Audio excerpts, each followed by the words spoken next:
Yes, good afternoon mga ka-SP. So nandito tayo sa Osaka, Japan at medyo nagpahinga rin at dito tayo New Year mga ka-SP kasama ang aking family. Okay, so ngayon meron lang ituturo sa inyo na itong straight solid line na ito ay meron din po dito sa sidewalk sa Japan. At alam nyo ba, sa Pilipinas nakakita na rin ako ng ganito. Sa Baguio, yan, positive yan, nakakita ako ng gantong dilaw na linya. At dati nga gusto ko siyang i-vlog kaso nakakalimutan ko. Pero ngayon, ito kakagala namin sa Japan.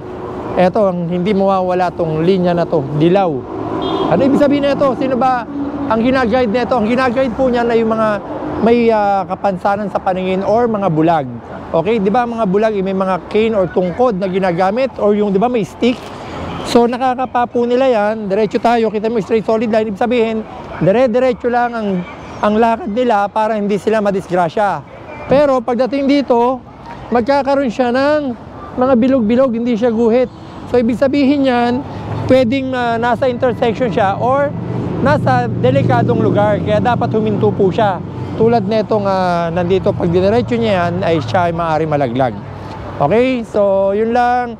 Mga ka-SP, mga ka-power, lagi lang kayo mag-follow dito sa aking page sa Majesty Driving School para marami tayong natututunan. Kahit na mga maliliit na bagay lang. Pag pinagsama-sama po yan, marami po yan. Sige po, Happy New Year!